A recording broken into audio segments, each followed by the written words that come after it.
साथियों नमस्कार। जैसा कि हमें पता है सत्र 2021-22 का आज अंतिम कार्य दिवस था। विधिवत रूप से सत्र 2022-23 का शुभारंभ 16 जून से होगा, ऐसी घोषणा हमारे माननीय शिक्षा मंत्री जी ने की है। लेकिन अगर हम कहें कि नया सत्र 1 मई 2022 से ही आरंभ हो गया होगा या हो गया है, तो यह कहना अनुचित नहीं होगा। चलिए देखते हैं इस वीडियो के माध्यम से हम। तो राज्य शिक्षा केंद्र भोपाल के द्वारा 25 अप्रैल 2022 को एक लेटर जारी किया गया था, जिसमें कहा गया था प्रयास अभ्यास पुस्तिका को शाला में प्राप्त होने के अगले दिवसों में वितरित करना सुनिश्चित करने विषयक। तो जो प्रयास अभ्यास पुस्तिका है, विगत सत्र की भांति इस सत्र में भी 3 भागों में बनाई गई है। जैसे कक्षा 1 और 2 के लिए एक प्रयास अभ्यास पुस्तिका है, कक्षा 3 से लेके 5 अर्थात 3, 4, 5 के लिए दूसरी प्रयास अभ्यास पुस्तिका है, 6 से 8 तक के लिए तीसरी प्रयास अभ्यास पुस्तिका है। तो ये जो हमारा घर हमारा विद्यालय का चरण दूसरा है, इसमें हमें इन अभ्यास पुस्तिकाओं के माध्यम से कक्षा 1 से 8 तक के सभी छात्रों को ग्रीष्म काल अवकाश जो रहेगा उसमें प्रोजेक्ट वर्क के रूप में कराया जाएगा। जैसा कि हम सभी भली भांति जानते हैं कि जो अशासकीय विद्यालय होते हैं उनके सभी विद्यार्थियों को ग्रीष्म अवकाश में कुछ प्रोजेक्ट कार्य दिए जाते थे, लेकिन हमारे यहाँ ऐसा नहीं होता था। तो इसके लिए राज्य शिक्षा केंद्र ने एक बहुत ही अच्छा प्रयास किया है, जिस पुस्तिका का नाम भी प्रयास है। तो हम कहेंगे ये राज्य शिक्षा केंद्र का सार्थक प्रयास है। लेकिन इसकी सार्थकता कब सिद्ध होगी? जब हम और आप मिलकर के इसे धरातल पर लेकर के आएंगे।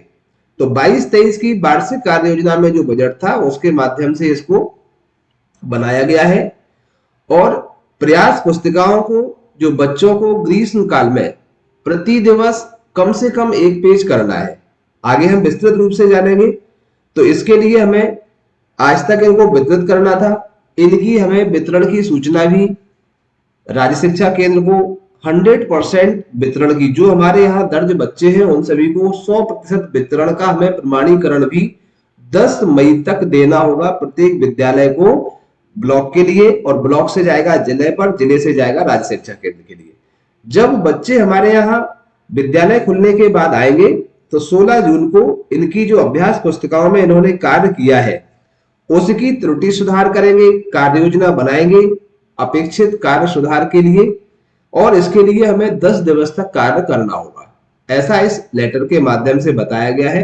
तो ये है कि 10 मई तक इसे आरएस को अनिवार्यता है इसकी 100% वितरण की सूचना देना है। अब हम देखते हैं कि प्रयास अभ्यास पुस्तिका है क्या। जैसा कि ये देख रहे हैं समग्र शिक्षा मध्य प्रदेश शिक्षा राज्य शिक्षा केंद्र भोपाल, इसमें निपुण भारत, बहुत सारी संस्थाएं हैं जिनका सार्थक प्रयास रहा है हमारे बच्चों की देखभाल के लिए। जैसा कि अभी कल आप लोगों ने देखा होगा कि जो हाई स्कूल और हायर सेकेंडरी का परीक्षा परिणाम घोषित हुआ है उसमें जो भी मेरिट लिस्ट में अधिकतर बच्चों की संख्या है वो हमारे शासकीय विद्यालयों से है। इसलिए हम सभी शासकीय शिक्षकों को बहुत बहुत धन्यवाद देते हैं। तो ये कक्षा 1 और 2 के लिए ये पुस्तिका है।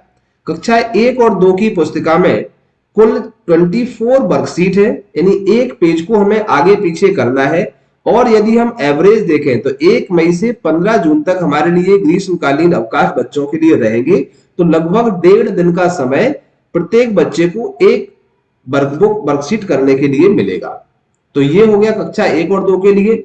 इसी तरह से हम कक्षा 3, 4, 5 के लिए दूसरी प्रयास पुस्तिका को देखें तो इस पुस्तिका में 22 कार्य पत्रक है, या हम कहें कि जो 22 वर्कशीट है, इसमें वर्कशीट क्रमांक 1 से लेकर 10 तक, उसके बाद फिर हमारी एक मूल्यांकन वर्कशीट है कक्षा 3, 4, 5 के लिए, उसके बाद 11 से 22 तक और दूसरी मूल्यांकन वर्कशीट है।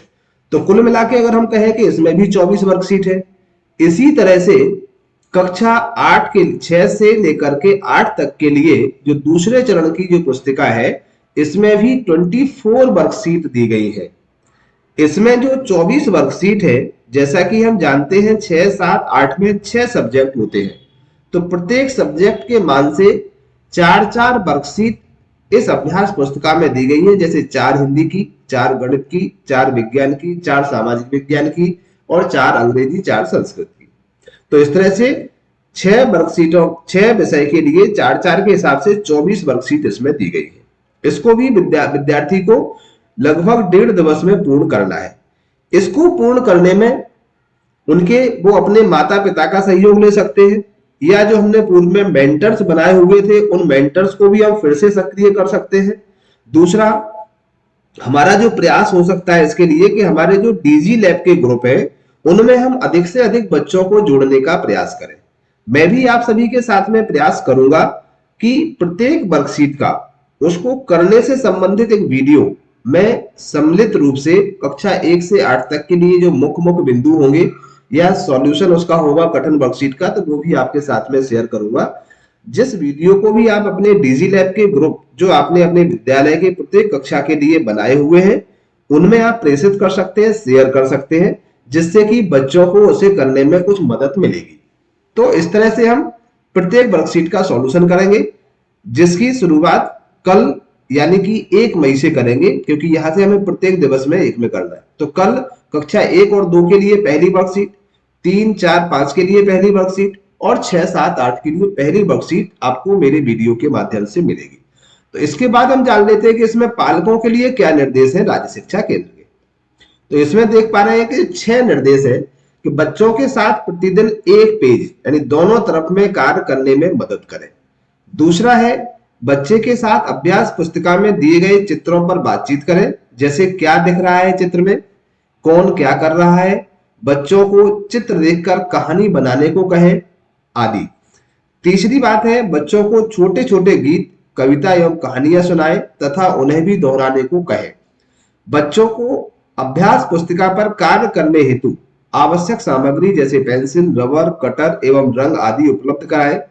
इसके पश्चात जो मेन बात है, जैसे आज की डेट में बच्चे मोबाइल से खेलना ज्यादा पसंद करते हैं, तो इसके लिए हम उन्हें सिखाएं कि प्रत्येक पृष्ठ पर लगभग एक क्यूआर कोड दिया गया है, जिसे स्कैन करके गतिविधि में क्या है इससे संबंधित वीडियो है उसे आप देख सकते हैं। ये भी मैं आपको बताऊंगा किस तरह से आपको स्कैन करना है और कैसे हम उसे देख पाएंगे। इसके बाद जो 6वां बिंदु है, अभ्यास पुस्तिका पर कार्य करवाने में किसी भी प्रकार की कठिनाई आने पर शिक्षक से संपर्क कर सकते हैं। जो आपके विद्यालय के शिक्षक हैं उनसे आप संपर्क करें, और शिक्षक का भी उत्तरदायित्व बनता है कि बच्चों से हम समय समय पर संपर्क करते रहें। तो ये पालकों के लिए दिशा निर्देश थे। इसके साथ साथ हम शिक्षकों के लिए दिशा निर्देश भी देख लेते हैं कि शिक्षक व्हाट्सएप समूह के माध्यम से बच्चों द्वारा किए गए कार्य का अवलोकन करें एवं बच्चों को प्रोत्साहित करें। बच्चों के साथ फोन से संपर्क के माध्यम से अभ्यास पुस्तिका पर कार्य करवाने में मदद करें। यदि किसी बच्चे के पास नहीं है मोबाइल, तो उनका आपने जो मेंटर निर्धारित किया हुआ है उस मेंटर की मदद आप ले सकते हैं। शिक्षक पालकों को भी समझाएं कि अभ्यास पुस्तिका पर कैसे कार्य किया जाना है। पालकों के साथ फोन से संपर्क के माध्यम से अभ्यास पुस्तिका पर बच्चों द्वारा प्रति दिवस किए जाने वाले कार्य को सुनिश्चित करें। तो ये बच्चों से बात करना है।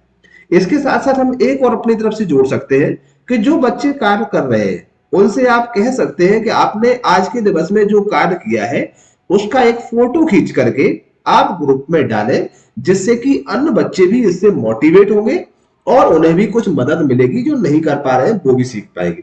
हमारा मूल उद्देश्य यही है कि ज्यादा से ज्यादा सीखें। हम बच्चों को नकल कराना नहीं सिखा रहे हैं। जैसे मैं प्रत्येक वर्कशीट का वीडियो बनाऊंगा तो उसको आपको कॉपी नहीं करना है, उसके आधार पर आपको वर्कशीट को सॉल्व करना है। ये हमारी आपसे अपेक्षा रहेगी।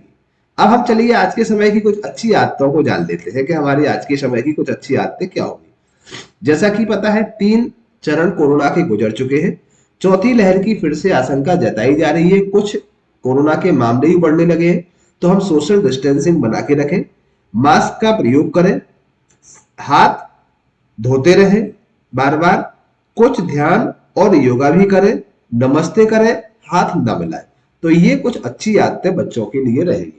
तो साथियों, ये थी प्रयास से संबंधित कुछ महत्वपूर्ण बातें चलिए मिलते हैं कल हम प्रयास से संबंधित प्रथम वीडियो के साथ। हाँ, यदि आप हमारे चैनल से जुड़े हुए तब कोई बात नहीं, और यदि आपने अभी तक सब्सक्राइब नहीं किया है तो आप सब्सक्राइब कर सकते हैं, अपने बच्चों से भी सब्सक्राइब करने के लिए कह सकते हैं, और सब्सक्राइब करने के साथ साथ बेल आइकन को क्लिक कर ऑल को सिलेक्ट करना ना भूलें, जिससे कि सबसे पहले नोटिफिकेशन आपको मिल सके और समर वेकेशन का जो होमवर्क है आप विद इन टाइम कर सके। जैसे ही विद्यालय आते हैं आप इस पुस्तक को सबमिट कर सके और बच्चों अपने शिक्षक से सुधार करा सके। यही उम्मीद के साथ मिलते हैं एक नए वीडियो के साथ। जब तक जुड़े रहे हमारे चैनल से। जय हिंद, जय भारत, धन्यवाद।